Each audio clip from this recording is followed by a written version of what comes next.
So this, I was just looking at Twitter a little bit, just like superficially putting stuff. I don't care about a platform really, but I did see that Caffeine, the wonderful gentleman I had a hour-long interview with last night, retweeted this, which was Charlie Kirk claiming Disney is trying to make your kids gay.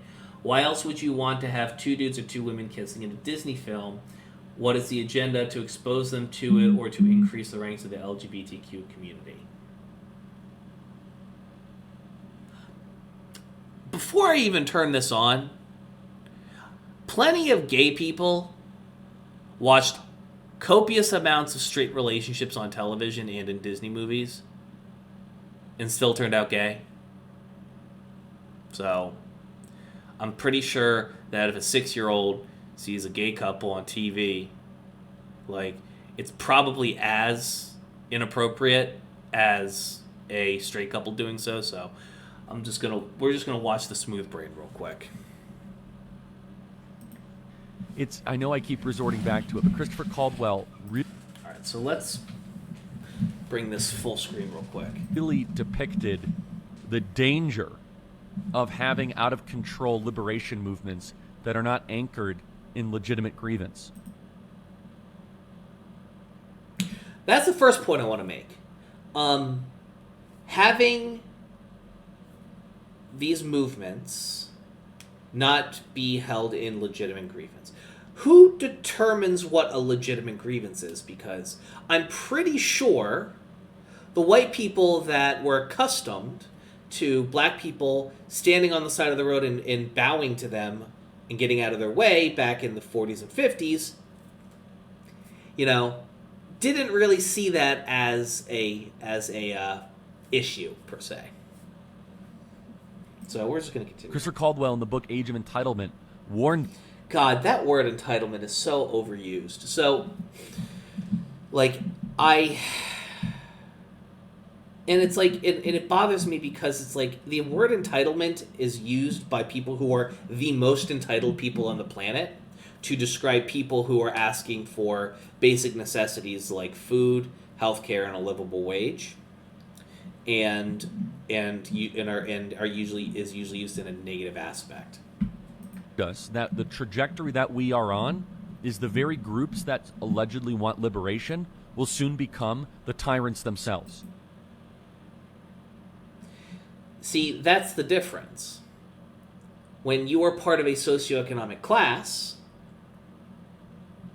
a affluent class, compounded with, being part of the most heteronormative, racially shown thing in the country, you think that if you weren't the largest, most hegemonic class, that people would do the same to you.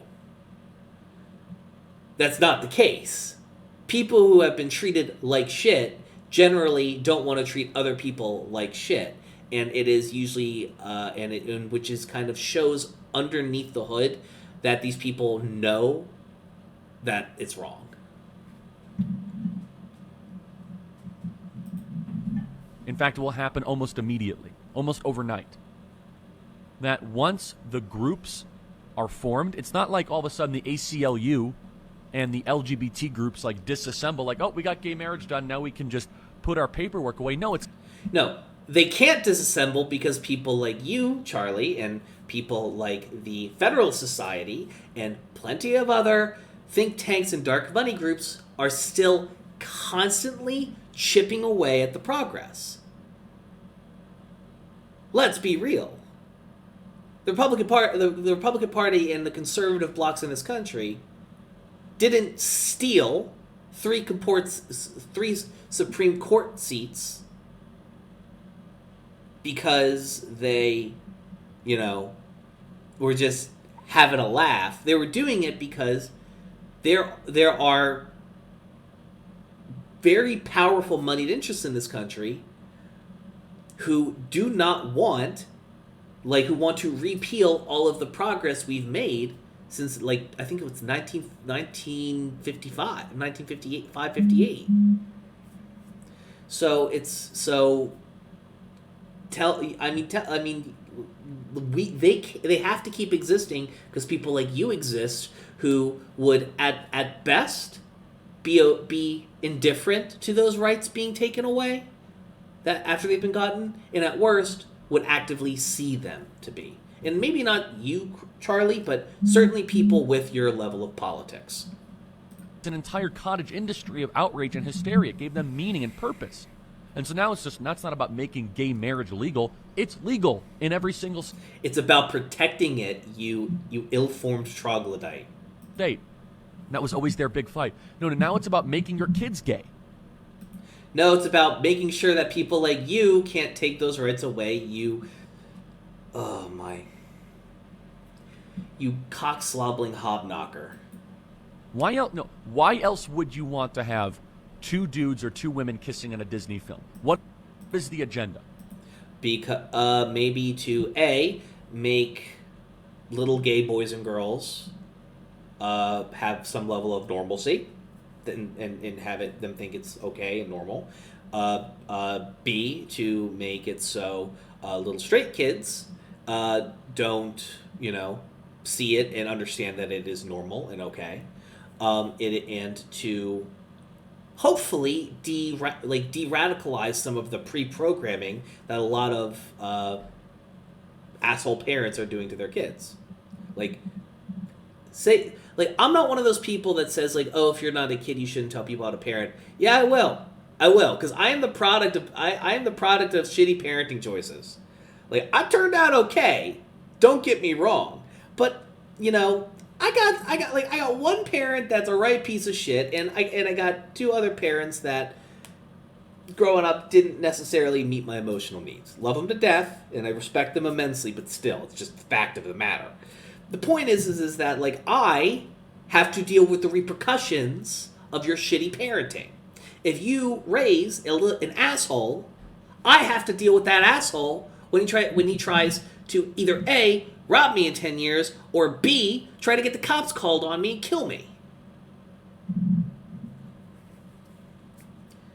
So, no, that is, and that's a whole tangent, so we're just going to chill. To expose them to it, or to increase the... Mr. Blue, why are you worried about people being gay if it's not affecting you and your health? Exactly, because there are... The fact of the matter is that the gay issue comes from religiosity, specifically American evangelicalism.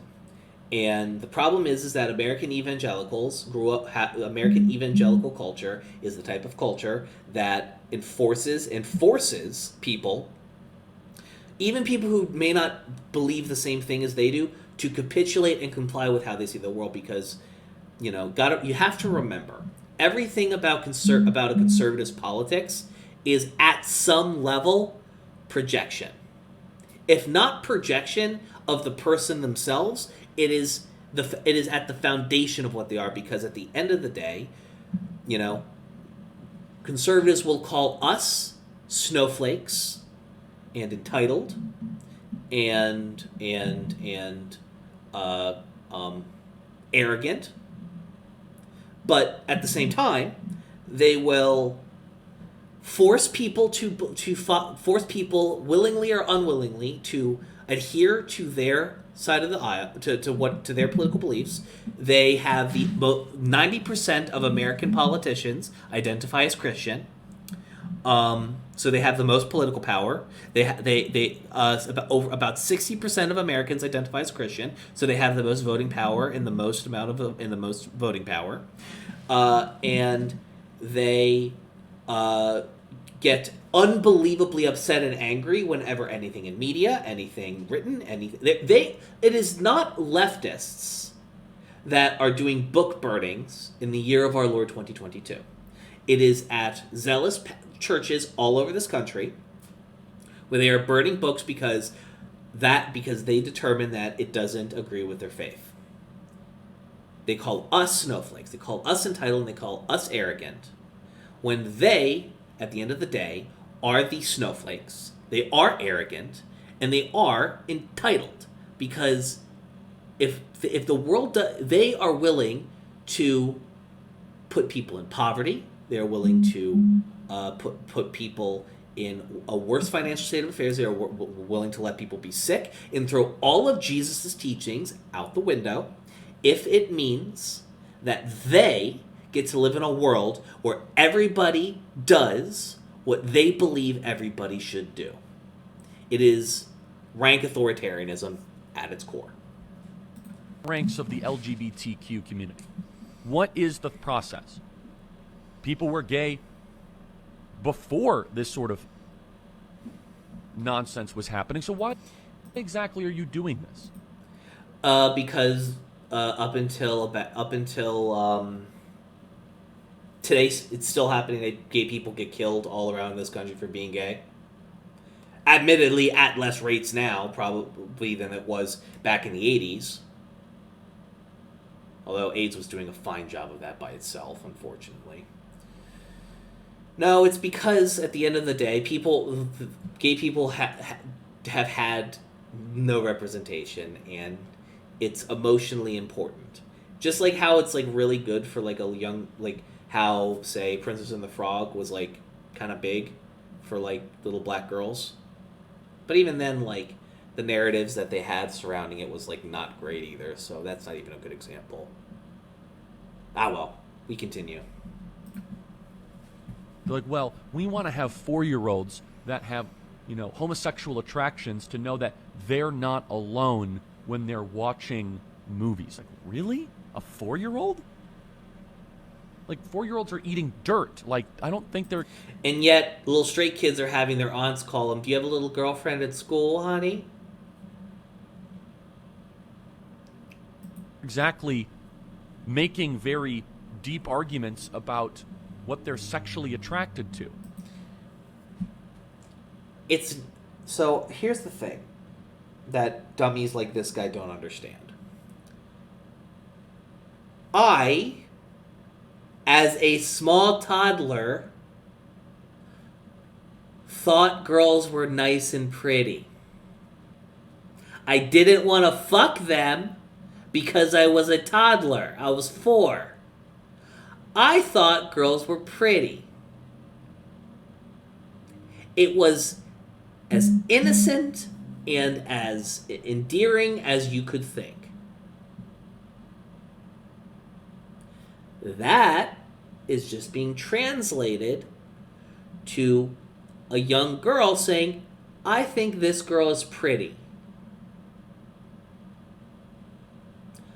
My big sister, that exact thing happened to her when she was 4 years old.